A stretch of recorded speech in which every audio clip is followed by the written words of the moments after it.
Welcome back to Chronicle Updates, where we bring you the stories that matter most across Africa. Today, we have something truly extraordinary, a story of courage, sacrifice, and unwavering determination from the heart of Burkina Faso. But before we dive in, don't forget to like this video. Your support helps us reach more viewers and continue to share these powerful, untold stories. Imagine a place where every step forward could be your last, where the very land beneath your feet is a battleground. This is the reality for the men and women of Burkina Faso's defense forces as they engage in a relentless war against terror. But their fight is not just for survival, it is a fight for the soul of their nation, for the future of Burkina Faso. In this harrowing update, we're going beyond the headlines, giving you an inside look at what's happening on the ground, where soldiers are battling not just an enemy, but an enemy that seeks to silence an entire people. These are stories of soldiers in the trenches, risking everything to reclaim villages and restore hope to communities that have known nothing but fear for far too long. The journey begins in the heart of the battle zone. Imagine soldiers weighed down by exhaustion, their boots caked in mud, the air thick with the heat of the day. Every step they take is a decision, every breath a battle against fatigue. Thirst gnaws at them, but their mission remains clear. Reclaim the land and protect the people. They are not here for luxury or comfort. There is no strategic room full of maps and blueprints, no comfortable chairs or air-conditioned offices. This is raw, frontline combat. This is about survival. Amidst the chaos, a rare moment of humanity breaks through. A soldier smiles as he captures a photo of his comrades, their faces grim, their resolve unbroken. This is the spirit of the Burkina Faso Defense Forces. Unbroken, resolute, and unwavering. The soldiers are heading toward Bawoun, a village that has just seen the terrorists flee, leaving behind stolen livestock and abandoned camps. But it's not the cattle they are after. No, this mission is about something far greater: freedom. As the soldiers advance, they find themselves in a race against time. Ground forces and airstrikes are coordinated, with each movement bringing them closer to their objective. The enemy retreats, but retreat does not mean escape.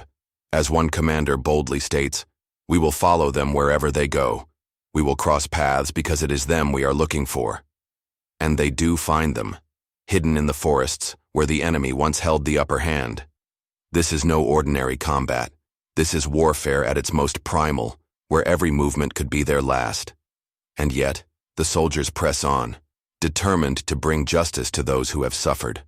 The soldiers find themselves on the trail of the terrorists, and their pursuit leads them to a shocking discovery: a depot filled with grain meant to feed terrorists, not civilians.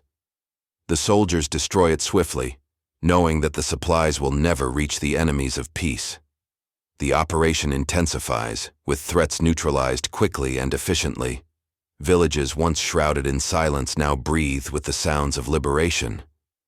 But the enemy is cunning, and the terrain remains merciless.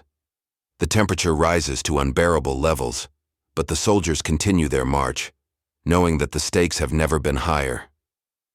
In the thick forest, an ambush catches the terrorists off guard. They didn't see it coming. Several are neutralized, including Lukman Ale, the infamous leader of the Katiba terror group. His reign of terror ends not in glory, but in a quiet finality. His death marks a moment of closure for those who lived in terror under his rule in the Bangas region. Yet the mission is far from over. One soldier's words resonate deeply: "As long as we do not neutralize these people, we will not return." This is personal. This is about the pride and dignity of Burkina Faso. These soldiers aren't just fighting for their country, they're fighting for their people's right to live free from fear. As the operation continues, the soldiers uncover mass graves near the river, graves of the victims who had been silenced by the terrorists. The riverbanks, once peaceful, are now a painful reminder of the atrocities committed. But there is no time to grieve. Surveillance drones spot enemy forces nearby, and it's clear that the fight is far from over. What follows is 3 days and nights of intense combat.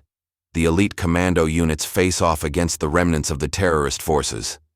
The fighting is brutal, but the result is nothing short of historic.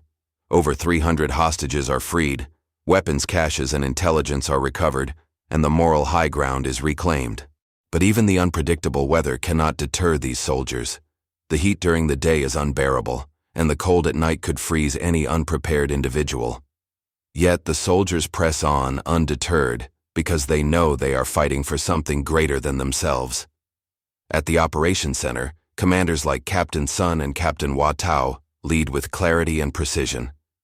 Their ability to make real-time decisions ensures the success of the mission. And across the region, hundreds of volunteers for the defense of the homeland, VDPs, are armed and mobilized. No longer just passive witnesses to the conflict, they are now defenders of their land. The fight is now a national effort. The list of liberated areas continues to grow. Bangis, Korsi, Dar Salam, Sanaki, Sani, Zamzaka, Kumana, all areas once controlled by terrorists are now free. The operation, known as Green Whirlwind, is evolving. In the Suru Valley, Captain PA and his shock unit are moving swiftly, securing territory and neutralizing the enemy in their path. As they press on, the soldiers make another disturbing discovery: a terrorist training center disguised as a school. Children's classrooms, meant for learning and growth, have been turned into sites of indoctrination and violence. But the soldiers remain focused.